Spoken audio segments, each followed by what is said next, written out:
Boa tarde a todos. Um prazer estar aqui com vocês. Em nome do presidente Daniel Bocardio, agradecendo a presença de vocês. E hoje um tema importantíssimo, como todos os temas são muito importantes, né? Onde nós, dos RPPS, temos que nos aprimorar a cada dia e sacrificar ainda mais os nossos conhecimentos, tentando levar para os nossos governantes, né, que entendam certas situações. Hoje temos a honra, né, de saborear e aproveitar a palestra de hoje, que será proferida pela doutora Vera Maria Correia Queiroz.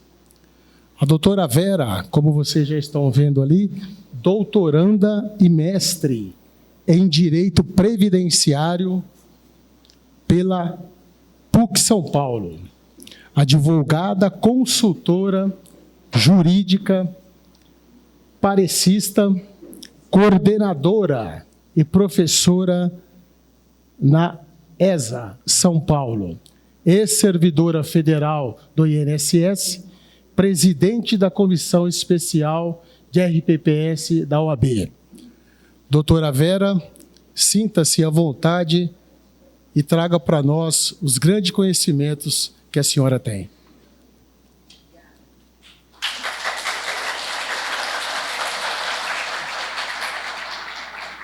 Tem como tirar daqui, meu bem? Não? Tá, obrigada. Boa tarde. Ui, não tá funcionando. Boa tarde, gente.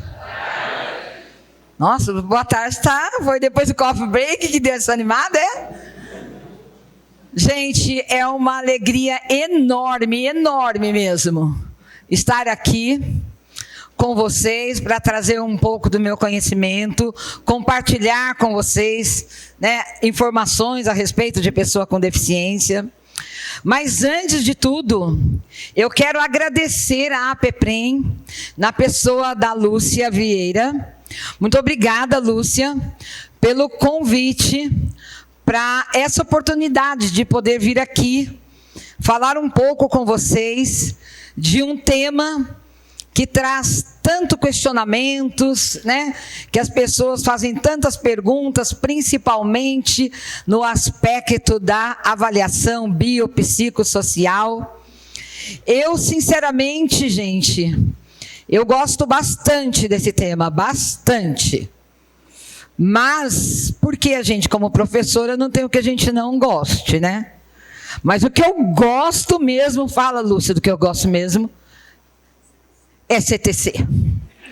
CTC é assim, eu escrevi um livro sobre CTC, ele foi até premiado, assim, porque é de tanto que eu gosto e de tanto que eu acho que joguei energia boa ali, né? Pena que eu vim para dar aula aqui na OAB, eu trouxe só alguns que eu tinha em casa e não deu nem para nada, o pessoal já, os alunos levaram e eu não consegui, foi falha nossa, trazer um para sortear aqui. Mas a gente pode fazer o sorteio, viu, Lúcia? E eu envio com dedicatória. Quanto a isso, eu vou falar até para o Daniel, tá? Tem um de CTC e um de aposentadoria do professor no regime geral e regime próprio. Então, eu vou falar para o Daniel. Mas vamos lá, gente. Onde que eu coloquei aqui? Vamos falar da aposentadoria do servidor com deficiência. A gente sabe que a pessoa com deficiência, ela efetivamente não tinha, nunca lhe foi dado, nunca lhe foi relegada uma lei, uma legislação específica para lhe trazer proteção social. A preocupação, na verdade, veio no Brasil com a Emenda Constitucional 47, no ano de 2005, que insere no artigo 40 da Constituição Federal o parágrafo 4º, exatamente para prever aposentadoria com requisitos diferenciados. E aí, posteriormente, em 2007, a pessoa com deficiência passou a ter um tratamento em nível internacional, porque nós tivemos a Convenção de Nova York, que efetivamente pensou nessa proteção específica, né, das pessoas com deficiência. Então, nós tivemos a Convenção Internacional sobre os Direitos das Pessoas com Deficiência, seu protocolo facultativo, assinados em Nova York, em 30 de março de 2007, e que aqui no Brasil signatário, assina, né, torna-se signatário em 2009, através do decreto 6.949. Então, a partir do momento em que o artigo 40, parágrafo 4º da Constituição Federal já inicia a possibilidade de se trazer proteção à pessoa com deficiência. Em 2007, a Convenção Internacional já busca efetivar a proteção em todos os estados, né? E os estados, quando eu digo, no mundo inteiro, né? Nós tivemos, então, eu acho que pulou o slide aqui, né? Pulou. Então, nós tivemos aqui um direito já assegurado, inicialmente no RGPS, no Regime Geral de Previdência Social, e depois, posteriormente, para o regime próprio. Então, para o regime geral, nós temos uma regulamentação da emenda constitucional, que veio com a Lei Complementar 142 de 2013. Lógico, né, gente? Porque o que regulamenta a Constituição é somente lei complementar. Então, nós tivemos a Lei Complementar 142, 8 anos depois da emenda 47. Quer dizer, inseriram um dispositivo constitucional já para permitir que pudesse, né, ser disciplinado um benefício com requisitos diferenciados, porém isso só se efetivou em 2013 e só se efetivou no regime geral. No regime próprio, nós não tínhamos uma normatização, e essa omissão legislativa da União provoca o Supremo Tribunal a dar provimento em diversos mandados de injunção, determinando a aplicação da Lei Complementar 142. Então, todas as vezes que nós vemos o Supremo suprindo a omissão legislativa, é porque existe na própria Constituição, no artigo 40, parágrafo 12, o permissivo constitucional para que sejam adaptadas as regras do regime geral no regime próprio. E a maior utilização desse parágrafo 12 se inicia com a aposentadoria especial, aquela em que a pessoa está exposta a agentes nocivos. Então, abriu-se no Supremo Tribunal Federal uma súmula 33, é uma súmula vinculante, que determina a aplicabilidade do parágrafo 12 do artigo 40 no regime próprio, nos regimes próprios, para esse efeito.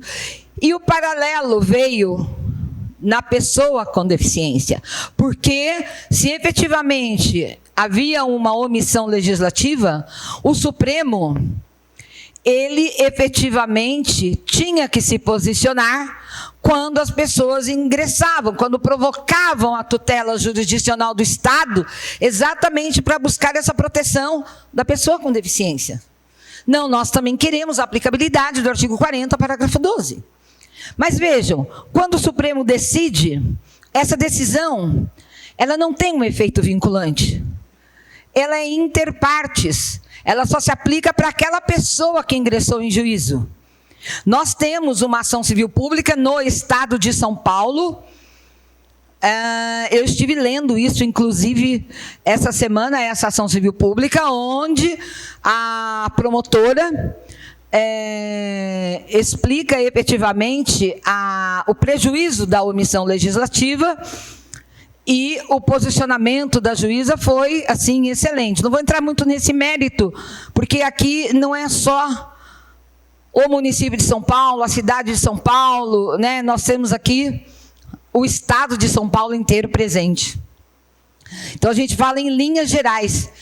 O efeito vinculante da posição do Supremo, ele existia? Não, não possuía, permanecendo indefinida a questão dos servidores com deficiência. E aí, cada pessoa interessada, cada pessoa que se sentia prejudicada, ela tinha que impetrar esse mandado de injunção.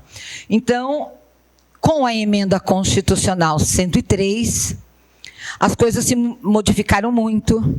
O direito passou a ser mais plausível para as pessoas com deficiência, porque a emenda constitucional, ela desconstitucionalizou alguns direitos. Ou seja, ela deu, nesse caso específico, autonomia aos entes federativos para que eles disciplinassem acerca da aposentadoria da pessoa com deficiência. Então, o que acontece?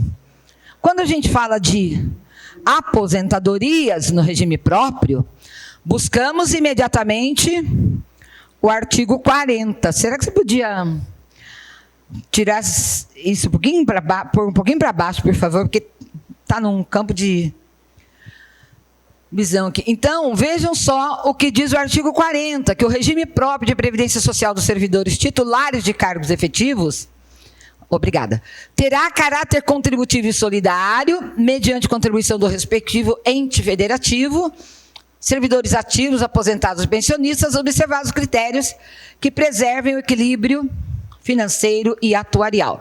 Esse é o novo texto trazido com a emenda 103. E o artigo 40, ele traz o parágrafo 4º, já para a disciplina da possibilidade, né, de se adotar requisitos ou critérios diferenciados. E aí nós tivemos o quarto A, quarto B, quarto C, cada um falando especificamente de um requisito específico. No caso da pessoa com deficiência, é o artigo 40, parágrafo 4º, letra A, que diz: poderão ser estabelecidos por lei complementar do respectivo ente federativo idade e tempo de contribuição diferenciados para a aposentadoria de servidores com deficiência, previamente submetidos à avaliação biopsicossocial realizada por equipe multiprofissional e interdisciplinar. Eu quero que vocês prestem bastante atenção nisso aqui, ó. Lei complementar. Então, a disciplina da aposentadoria da pessoa com deficiência, efetivamente, depende de uma lei complementar. Mas a emenda 103, a emenda constitucional 103, ela já normatizou a aposentadoria da pessoa com deficiência. Então, todos os servidores federais estão normatizados, porque ela determina, enquanto não vier essa lei complementar, ela determina a aplicabilidade da lei complementar 142, que é a norma do regime geral. Tá? Então, no artigo 22 da emenda, ela fala até que lei discipline. Parágrafo 4º do artigo 40, inciso 1 do parágrafo 1º do 201, que trata do regime geral. A aposentadoria da pessoa com deficiência, segurada do regime geral ou do serviço público federal, só servidores federais aqui, com deficiência vinculado ao regime próprio de previdência social, desde que cumpridos, no caso do servidor, tempo mínimo de 10 anos de efetivo exercício no serviço público e 5 anos no cargo efetivo em que for concedida a aposentadoria, mediante, será concedida na forma da Lei Complementar 142, ou seja, se a Constituição, no parágrafo 4º, letra A, diz que as aposentadorias de pessoas com deficiência dependem de lei complementar no serviço federal, e manda imediatamente aplicar a lei complementar do regime geral, que é a 142, então nós temos que essa norma da lei complementar 142 nada mais é do que uma regra transitória. Ou seja, servidores federais, portadores de deficiências, o servidor com deficiência, que é vinculado ao Estatuto Federal da Lei 8.112, é um servidor público federal, ele, portador de deficiência, se aposenta pelas regras da Lei Complementar 142, desde que cumpridos 10 anos de serviço público, 5 anos no cargo. E detalhe, pode ser que venha ainda, a Lei Complementar Federal, tratando futuramente da aposentadoria PCD no governo federal, mas que a gente não sabe se essa nova lei complementar, que sabe Deus se vem ou não, ela será mais rigorosa, ela pode trazer critérios e requisitos, diferenciados, porque o critério diferenciado a gente já sabe que é permitido. Mas pode ser que esse critério diferenciado seja muito cruel. E as pessoas têm expectativa de direitos. Porque ela vai se enquadrar na Lei 142 e, de repente, ela se vê perdida porque vem uma nova legislação. Então, enquanto não vem, a 142 é apenas e tão somente uma norma transitória. Agora, o artigo 22 da emenda diz que aplicam-se as aposentadorias dos servidores com deficiência dos estados, Distrito Federal e municípios, as normas constitucionais e infraconstitucionais anteriores à data de entrada em vigor da emenda constitucional, enquanto não promovidas alterações na legislação interna.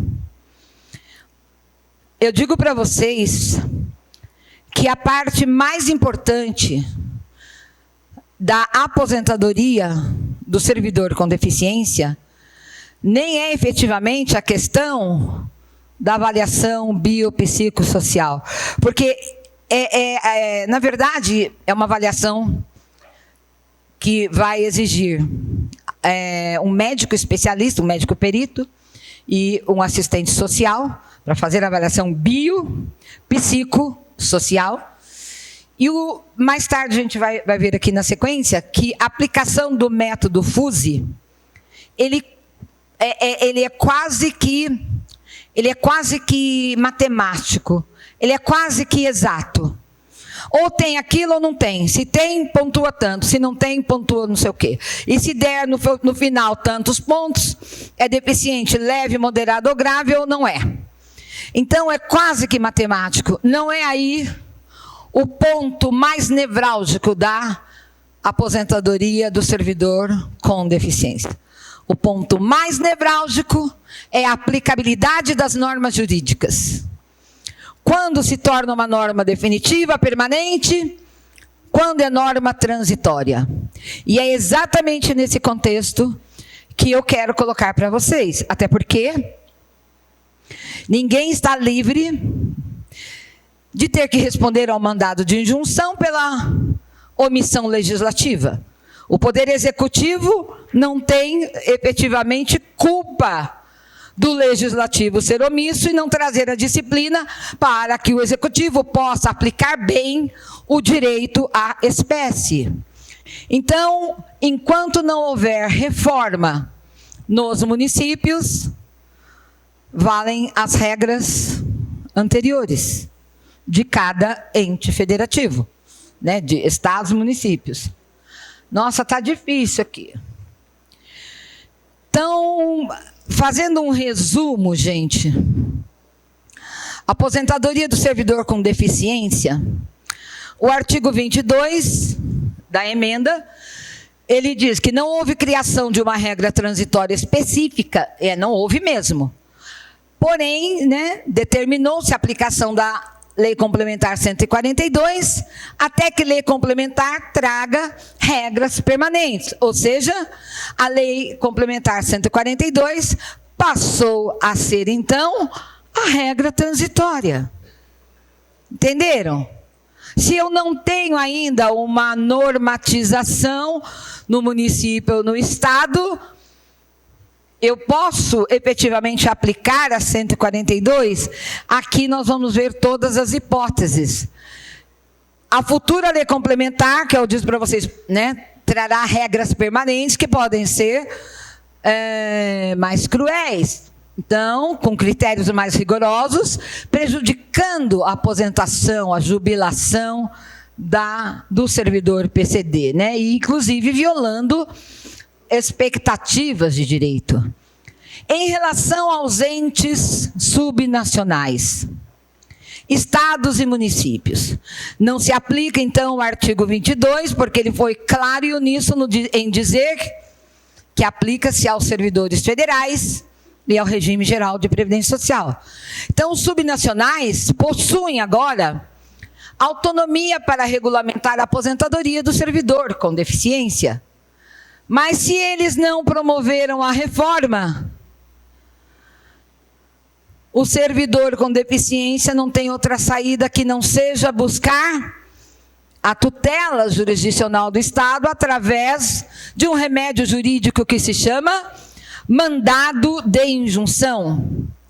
E quando o juiz dá a ordem é pela aplicabilidade da Lei Complementar 142 de 2013. Então, no mandado de injunção, serão aplicadas as regras do regime geral. Entenderam? Ou seja, as regras do regime geral estão sendo aplicadas quase que na sua totalidade nos entes subnacionais. Nossa, estava tão aconchegante esse escurinho aí.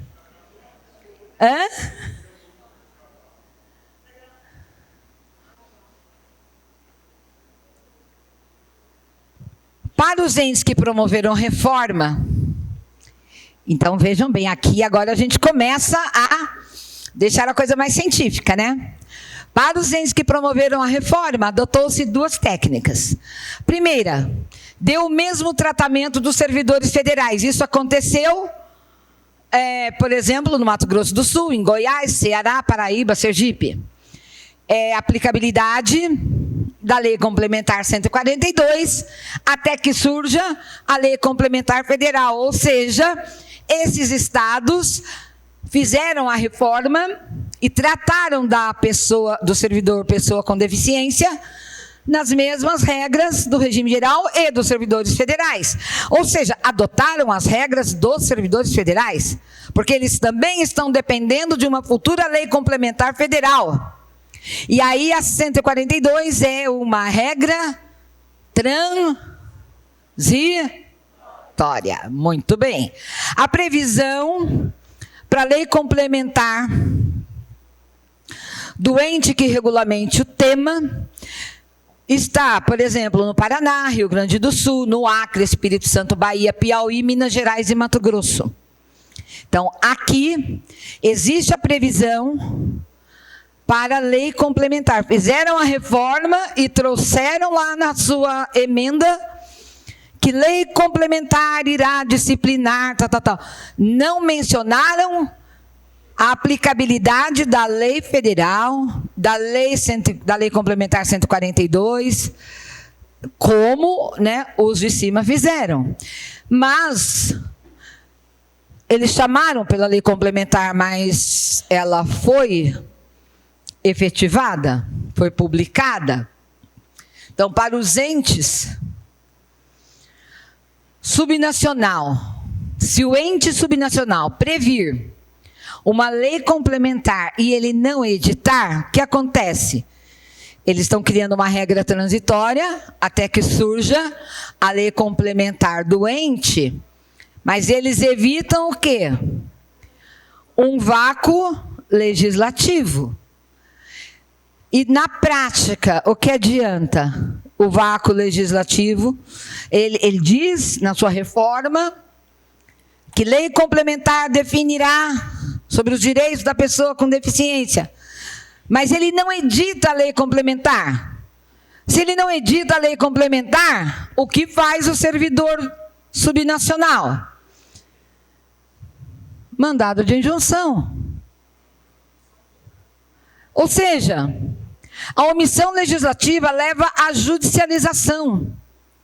Gente, é tudo que a gente não busca mais. Eu vou falar uma coisa para vocês. Como advogada, a gente tem fugido do Poder Judiciário. Porque o Poder Judiciário tem sido hoje um triturador de direitos. Triturador, principalmente quando se trata de juizado especial federal. Então é muito melhor você tratar as questões no âmbito administrativo, e seria o melhor dos mundos se houvesse uma legislação para que o executivo pudesse amplamente aplicar e não ter problemas. Porque se a pessoa é portadora de uma deficiência, de uma limitação de capacidade, quem vai auferir essa limitação é uma perícia multidisciplinar. É aquilo que eu disse no começo, é quase que exato. Então, não seria o melhor dos mundos, gente, se tivesse todo mundo com a regulamentação, tudo certinho, passa na avaliação, e esse judiciário, sem comentários, né, gente, que esse judiciário tem deixado a gente na saia justa, né? Bom, então, não havendo lei complementar e nem previsão de regra de transição para sua criação, a omissão legislativa do ente comporta mandado de injunção?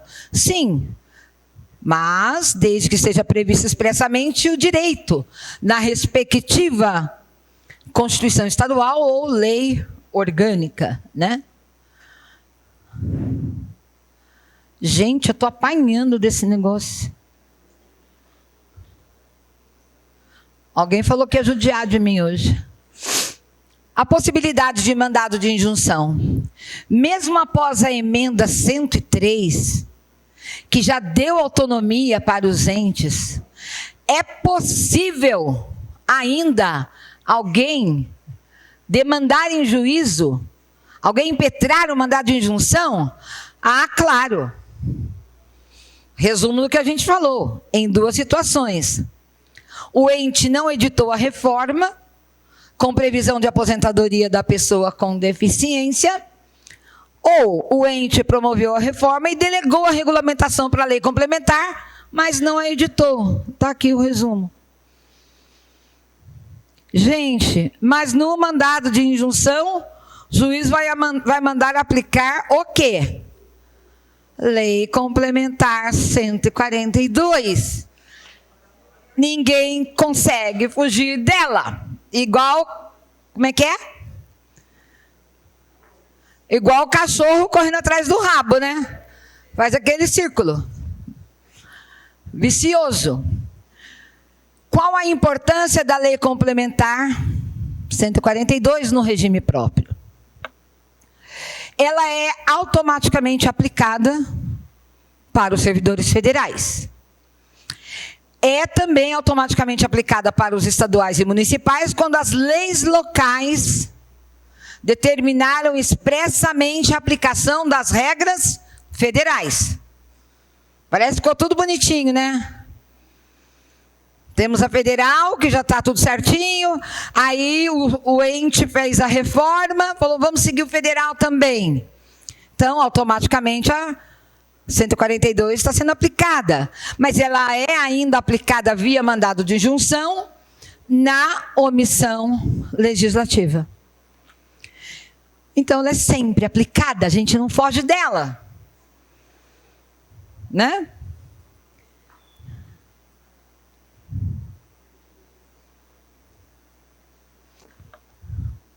Tem que dar uma volta, chacoalhar isso aqui.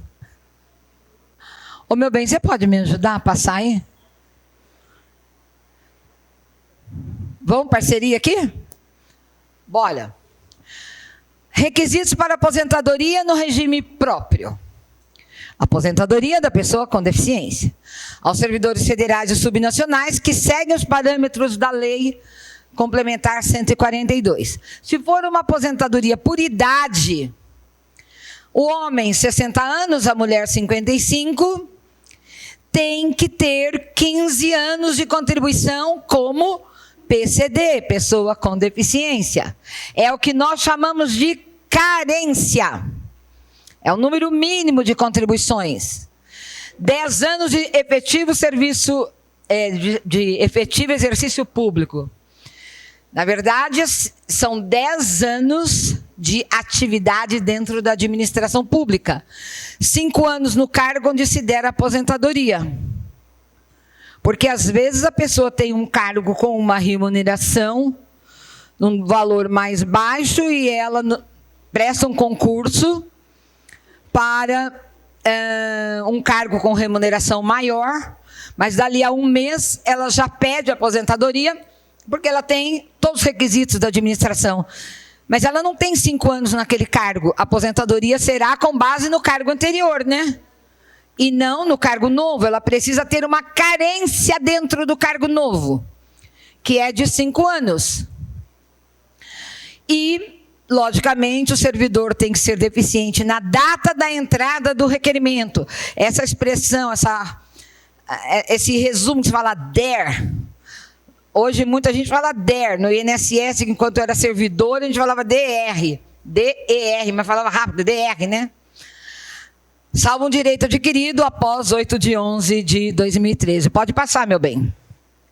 Na aposentadoria por tempo de contribuição, estão ali presentes os requisitos. 10 anos de efetivo exercício público, 5 anos no cargo em que se der aposentadoria, servidor deficiente no dia que requereu, e o tempo de contribuição aqui tem uma variação. 25 anos para homem, 20 para mulher, se a deficiência é grave. E aí vai aumentando a idade de acordo com o tipo de deficiência. 29 anos o homem, 24 a mulher. Na deficiência moderada, enrosquei a língua. 33 anos o homem, 28 a mulher. Na deficiência leve. Aí, por melhor dos mundos, a gente fez um quadrinho aqui. E eu quero dizer para vocês que eu não sei como a Peprem trata, Lúcia, mas o slide está à disposição. Tá? Oi? Então, gente, está à disposição. Mas o que eu quero lembrar aqui... Esse aqui é para frente. Beleza, obrigada. O que eu quero lembrar aqui é a questão dos... O de cima aqui é o que... É o do... Ah, tá. Eu quero lembrar aqui disso aqui, ó. Desculpa, dos proventos. Porque as regras do sistema remuneratório são as mesmas que antecedem a emenda constitucional 103. Em relação a isso, nada mudou, tá? E aí, finalmente, a gente chega no conceito de pessoa com deficiência, para daí já falarmos da avaliação. Esse conceito é dado pela Lei 13.146, de 2015, que diz o seguinte: considera-se pessoa com deficiência aquela que tem impedimento de longo prazo de natureza física, mental, intelectual ou sensorial, o qual, em interação com uma ou mais barreiras, pode obstruir sua participação plena e efetiva na sociedade, em igualdade de condições com as demais pessoas. Então, quando se fala que a pessoa com deficiência ela tem um impedimento de longo prazo, esse impedimento de longo prazo tem a disciplina que é de 2 anos. As limitações são de natureza física, mental, intelectual, sensorial. Mental e intelectual são coisas diferentes, tá? E aí, na nossa portaria que rege, né, regimes próprios, o anexo 5, ele também traz esse conceito, só que ele amplia o conceito da lei, dizendo o seguinte, que a pessoa com deficiência é aquela que tem impedimento de longo prazo de natureza física, mental, intelectual, sensorial, os quais, em interação com diversas barreiras, podem obstruir sua participação plena e efetiva na sociedade em igualdade de condições com as demais pessoas. Conforme o artigo 1º da Convenção Internacional sobre o Direito das Pessoas com Deficiência, promulgada pelo Decreto 6949.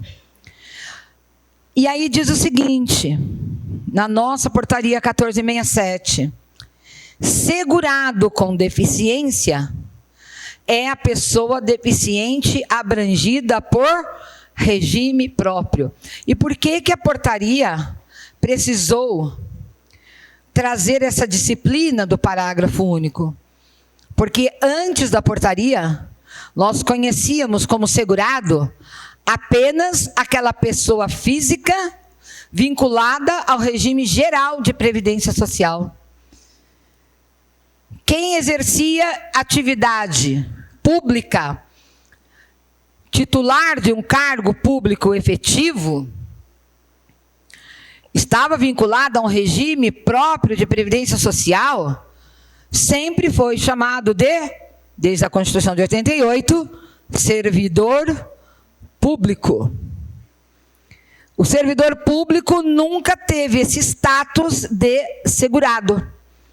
E foi exatamente a portaria 1467 que trouxe essa denominação e agora, em caráter genérico, todos aqueles que se vinculam a um regime de previdência social são denominados segurado. Tá? Então, o servidor público é o segurado que está vinculado a um regime próprio. Pois bem, não é diferente o conceito da portaria, nem poderia ser, né? Do que trata a lei que cuida da pessoa portadora, né, de deficiência. Mas, quando a gente fala de deficiência, nós falamos também de incapacidade. Gente, vou fazer um paralelo com o regime geral. No regime geral, as pessoas portadoras de deficiência, elas continuam a exercer suas atribuições, né, normal, sem problemas, não há impedimento, bem diferente daqueles que têm o benefício de auxílio por incapacidade temporária. A pessoa se afasta. Porque aí nós estamos falando de incapacidade. Então, lá no regime geral, nós temos o benefício por incapacidade temporária, temos o benefício por incapacidade permanente, temos o benefício da pessoa com deficiência. A deficiência é bem diferente da incapacidade. Porque a incapacidade, ela é a total perda da condição laborativa. Tanto que a pessoa não pode desempenhar nenhuma atividade sendo aposentada por, antigamente chamava-se invalidez. Sob pena de ter o seu benefício cessado e ter que devolver tudo que recebeu a título de aposentadoria. Na questão da deficiência, não existe uma perda da condição laborativa. Muito pelo contrário, a pessoa continua o seu labor, só que ela tem uma limitação de capacidade. E é uma limitação funcional. E é tudo aquilo que a própria lei já definiu. Então, por conta dessa limitação, ela pode ser aposentada como pessoa com deficiência.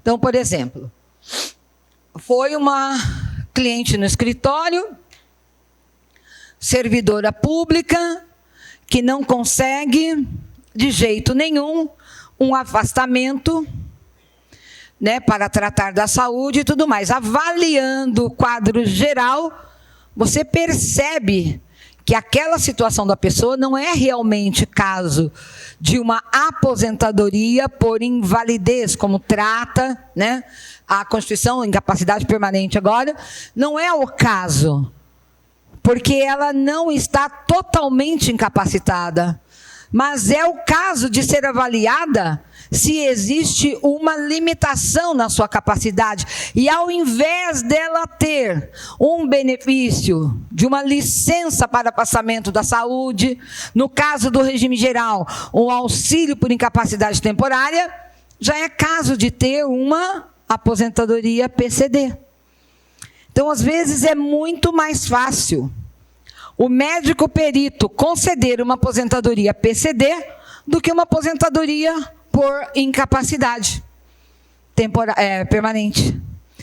E para a pessoa, a aposentadoria PCD é muito melhor, porque ela continua desempenhando atividade e recebendo a sua aposentadoria, porque esse recurso que ela recebe, pela limitação de capacidade, vai dar a ela condições de qualidade de vida. Exatamente porque na limitação de capacidade, ela vai trabalhar menos, então ela se preserva mais, porque ela tem recursos suficientes para que ela possa efetivamente se cuidar. Na aposentadoria por invalidez, além do valor ser muito menor, mas muito menor mesmo, né? Ela se afasta totalmente. Você pensa uma pessoa que tem uma remuneração de, vamos supor, R$12.000. Numa aposentadoria por incapacidade temporária, o máximo que a pessoa receberia era o teto da Previdência, que hoje é 7.700 e uns quebrados. E na aposentadoria da pessoa com deficiência, o critério é outro, é aquele critério utilizado antes da emenda constitucional. Média aritmética de 80% dos maiores salários de contribuição e ponto. Não tem aquele 60% mais 2%. Ainda que alguns entendam que o artigo 26 da emenda tenha derrogado o 29 da 8.213 para a pessoa portadora de deficiência. Mas claro que não. Então, vejam bem, a pessoa com deficiência, ela não tem que ser necessariamente incapaz. Ela pode ser portadora de uma limitação e continuar seu labor. Como se dá a análise da deficiência? Ela é a cargo do regime próprio. Se é um segurado do regime geral, é a perícia médica do INSS. Na verdade, não é do INSS, gente. É a perícia médica federal. É feita, então, a avaliação médica e avaliação social. Por isso que ela é chamada de biopsicossocial. Vejam, são critérios diferenciados. O biológico, o psicológico e o social. O social porque é o comparativo dela com as pessoas na sociedade. Quem faz? É uma equipe multiprofissional, uma equipe interdisciplinar. Já vimos que são mais de uma disciplina. E aqui nós temos a obrigatoriedade, até mesmo por conta de uma portaria que eu já vou falar, da utilização do índice de funcionalidade, chamado Índice de Funcionalidade Brasileiro aplicado para aposentadoria, que está no artigo 2º, parágrafo 1º, dessa lei que trata da pessoa com deficiência, 13.146. Então, a avaliação, a análise da deficiência, né, a avaliação da deficiência, quando necessária, Porque às vezes nem é necessário, a pessoa é um cadeirante. É mais do que óbvio que a pessoa tem uma limitação de capacidade, é pessoa portadora de deficiência. Então, quando necessária, ela é biopsicossocial. Ou seja, nem todas as perícias são interdisciplinar, multiprofissionais. Às vezes não é necessário. É necessária a perícia? É necessária. Mas não necessária que seja biopsicossocial, porque em alguns aspectos já está muito mais do que provado. Ela é realizada, então, por multiprofissional e que vai considerar os impedimentos nas funções e nas estruturas do corpo.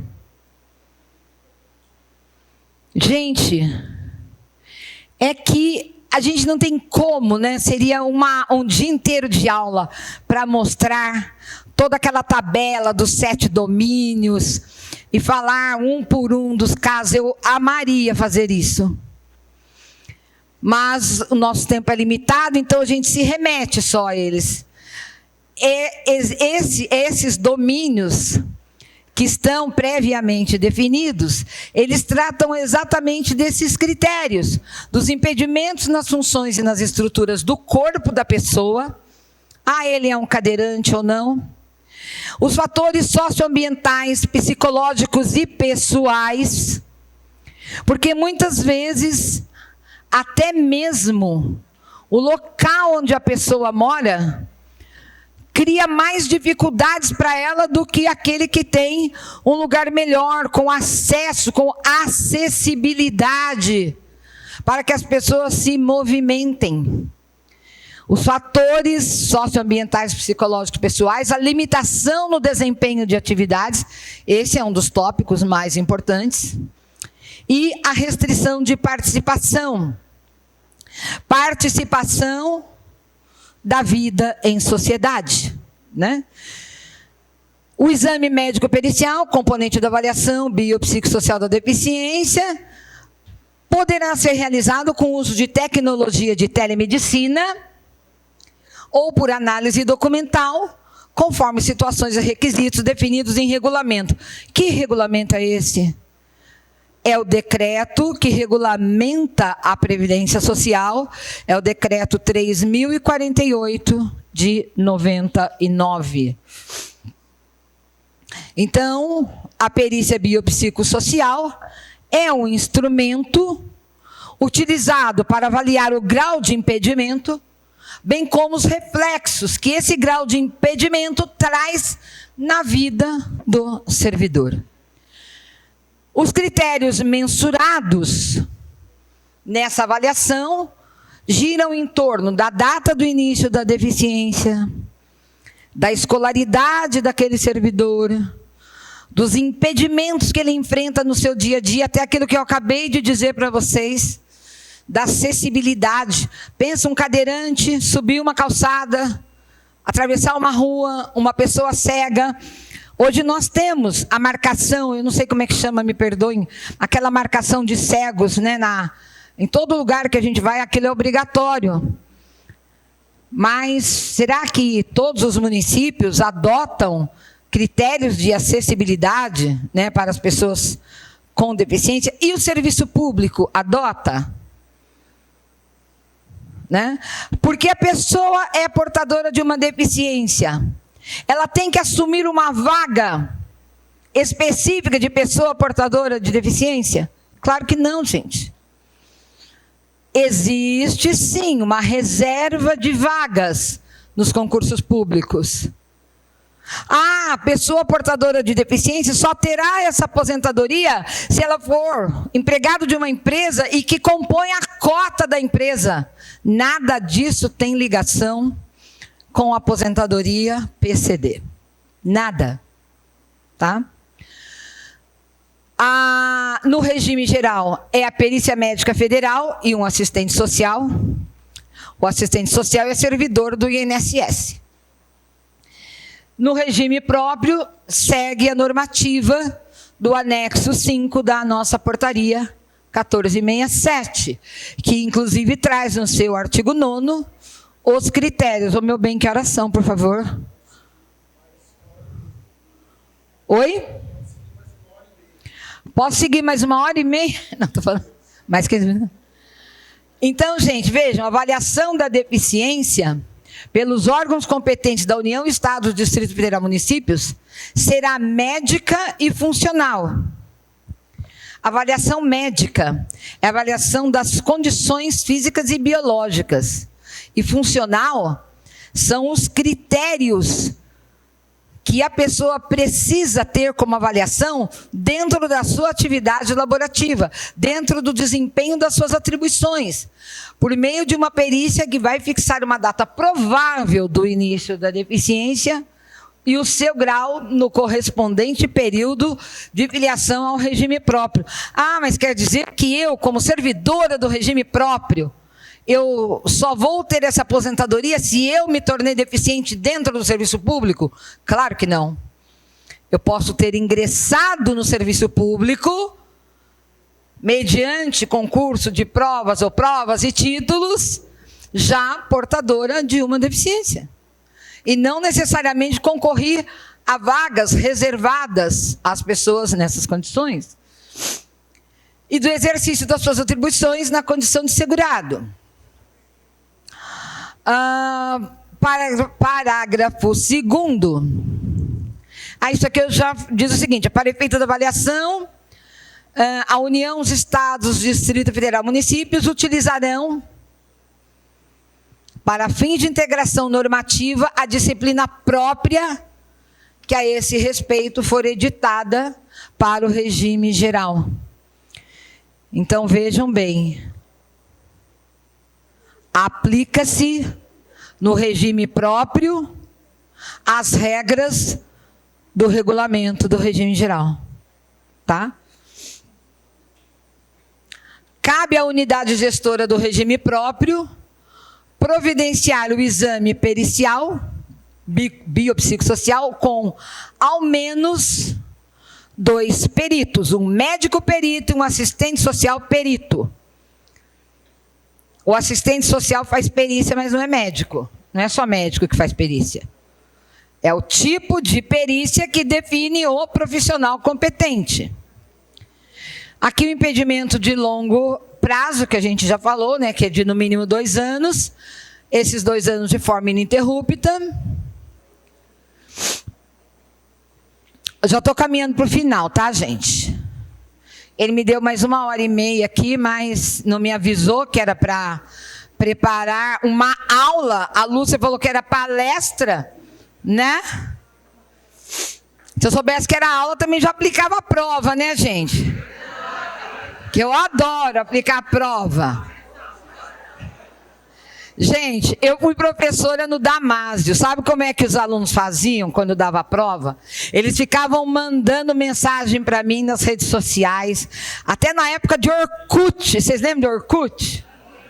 Mandavam mensagem: professora, você já corrigiu a prova? Professora, não sei do quê. E eu mandava foto da Malévola. Eles ficavam, nossa. Aí um dia eu virei para eles e falei assim: já corrigi. É muita prova, mas eu adotei um critério aqui que é assim, fantástico. Eu joguei todas as provas para cima. Aqui caiu em pé, tirou 10. Se caiu deitado, tirou 0. Nossa, quase fui demitida, porque o pessoal ficou tenso, né? Eu gosto de prova assim, aquelas que a gente joga para os alunos, que caiu em pé, 10ão, né? Finalizando quase, gente, a respeito dos instrumentos metodológicos na avaliação pericial. Foi implantado um modelo único, do jeito que manda as normativas? Não. Nós temos, ainda não foi implantado esse modelo da avaliação da deficiência, construído com base no Índice de Funcionalidade Brasileiro modificado. Utiliza-se ainda o Índice de Funcionalidade Brasileiro aplicado, conforme a portaria interministerial. Ela é de 2014. Está valendo ainda. Tá? E essa portaria, ela trata desse índice e ela manda dividir a avaliação em módulos. Então, as atividades, elas estão divididas em 7 domínios.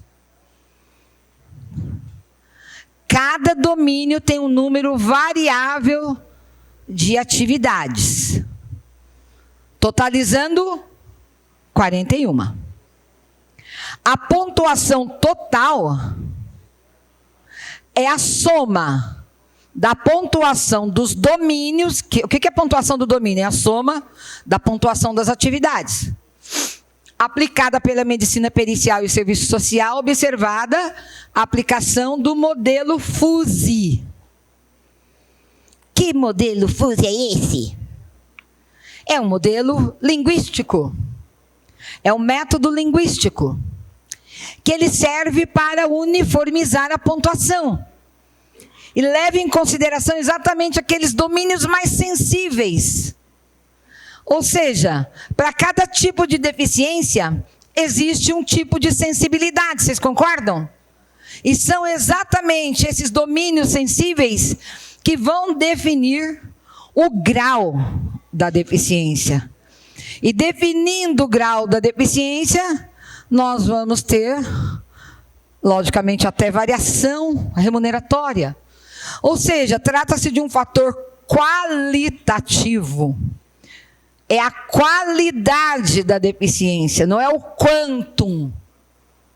Não é eu não somo, gente. Eu não vou somar dados sensíveis. Eu vou avaliar a sua extensão. Se ele é maior, se ele é menor. Não, eu vou avaliar sua qualidade. Eu vou avaliar o reflexo daquele domínio na vida cotidiana da pessoa. Então, esse fator qualitativo, ele é trazido para análise exatamente para evitar as distorções. Porque um resultado puramente quantitativo, ele poderia lesar, né, a pessoa. Por isso, gente, identificou-se que, a depender do tipo de deficiência, alguns dos 7 domínios são mais sensíveis que os outros. E aí é aquela história, vamos lá buscar na portaria, vamos buscar esses domínios para analisar. Isso aqui quem faz é a perícia. Vocês só têm que saber, vocês não têm que fazer isso no dia a dia. Isso é um trabalho do assistente social e do médico perito, né? Mas é preciso saber o que eles estão fazendo. Você pode questionar o laudo pericial? Claro que não. Você não é médico? Como é que você vai questionar? Pontuação total mínima, de acordo com esse método linguístico, FUSE, é de 2050, porque aí nós temos 25, que é a pontuação mínima, multiplicado por 41, que é o número total de atividades nos domínios, vezes 2, que é o número de aplicadores. E o máximo é 8.200, que é 100 vezes a pontuação, 100 vezes 41, multiplicado por 41, vezes 2, que é o número de aplicadores. Ou seja, quanto menor a pontuação, maior é o grau de deficiência. A deficiência será grave toda vez que a pontuação for menor ou igual a 5.739. Se ela estiver entre 5.740 e 6.354, ela é chamada de moderada. E se estiver entre 6.355 e 7.584, ela é chamada de leve. Ou seja, quanto maior a pontuação, menor o grau. Então, não haverá deficiência quando for igual ou maior que um a mais que esse, que é 7.585. Para vocês, o interessante, como gestores, é só saber o desenvolvimento de um método FUSE. Mas interessa conhecer a fundo o assistente social e o médico que vai fazer a avaliação pericial, tá?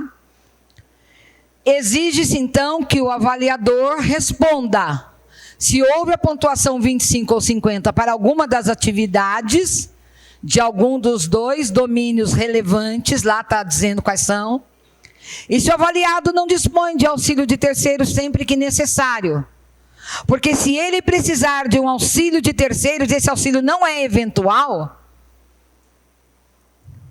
logicamente que a aposentadoria está mais próxima, né? A probabilidade de ele conseguir o benefício PCD é mais plausível. Finalizando, nós temos um comunicado do Departamento de Perícias Médicas do Estado, que diz o seguinte: para a emissão do laudo de que trata o artigo 22 do decreto 65964 de 2021, o servidor deverá solicitar a realização de avaliação biopsicossocial junto ao Departamento de Pessoal, a qual será realizada conforme instrumento aprovado pela portaria interministerial. Já 2 vezes que eu falo dessa portaria. O pedido deve ser enviado pela unidade administrativa, ao que interessa para vocês, do interessado, via sistema, sem papel, não se usa mais, agora é tudo via sistema, né? Para a unidade 53164 e deve estar instruído com os seguintes documentos: ofício da unidade encaminhando o pedido, cópia do pedido do servidor e o relatório do médico assistente que descreva o tipo de deficiência e a expressa referência ao código correspondente da classificação internacional de doença, que é o CID, e a provável causa de deficiência. Então, isso aqui nada mais é do que um procedimento administrativo que deve ser adotado pelos órgãos públicos. Gente, era isso que eu trouxe para vocês com todo carinho.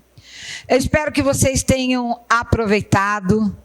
Por se tratar de uma palestra, a gente não consegue entrar detalhadamente em algumas temáticas, né, por conta do tempo, mas os slides estão à disposição. No primeiro slide tem inclusive o meu WhatsApp. Eu estou à disposição para aqueles que precisarem, que quiserem tirar alguma dúvida. Eu não tenho essa vaidade, né? Então, espero que vocês tenham aproveitado, que vocês tenham gostado. Agradeço imensamente a paciência. E, Lúcia, mais uma vez, muito obrigada, porque é uma honra estar aqui na APPREM. Obrigada pela oportunidade. Obrigada, gente. Boa tarde.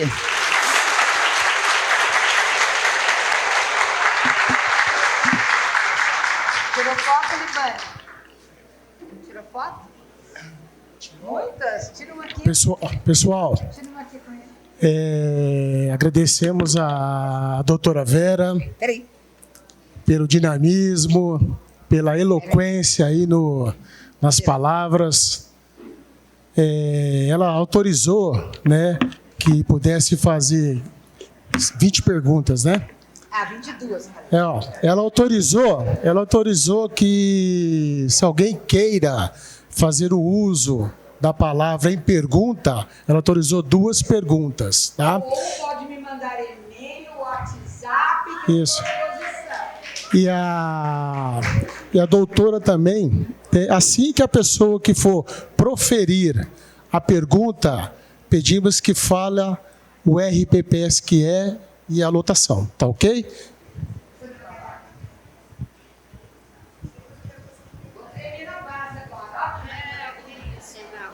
Primeiro, parabéns, viu? Muito bom. Você é uma professora, né?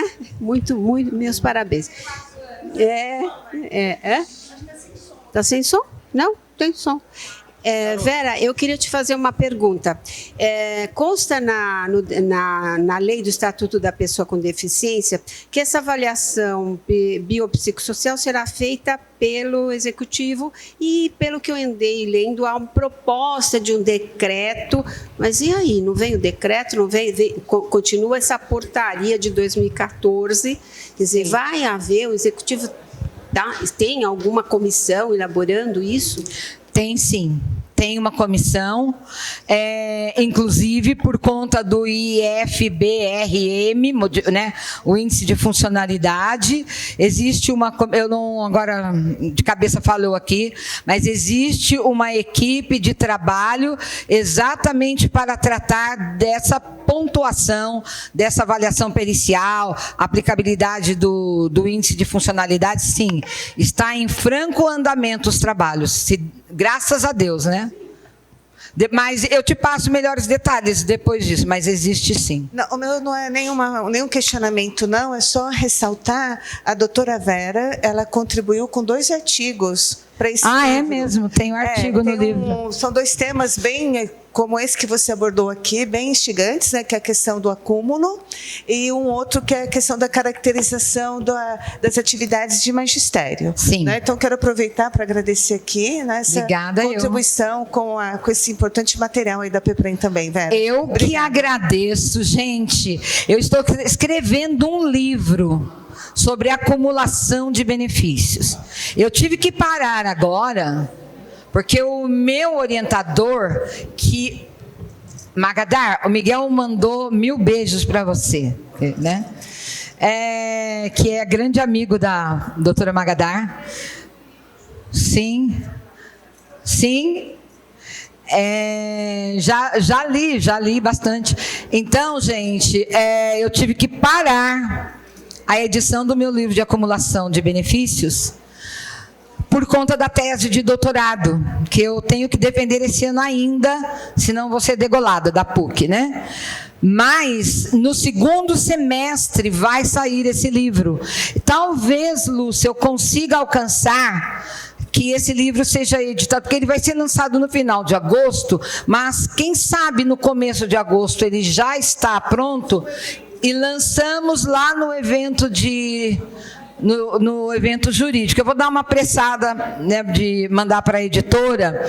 E aí, gente, eu escrevi um pouco de acumulação nesse livro aqui da PEPREM, com todo carinho, porque é um tema, assim, extremamente importante hoje, e se tornou muito, né, por conta da emenda. Mas, gente, muito obrigada. Obrigada pelo carinho. Obrigada por todos. Pessoal, só mais um recadinho. Doutora Lúcia, doutora Magadar, obrigado pela pergunta. Tem um recado do Daniel. Vai sair para o coffee break até às 18h15. Depois tem mais uma palestra e após haverá o coquetel.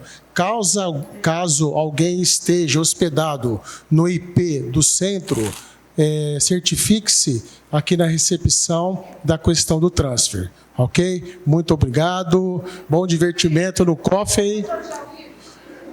Doutora, o livro... Eu vou dar para o Daniel sortear naquele sorteio final. Ela vai fornecer para o Daniel no final para ser sorteado.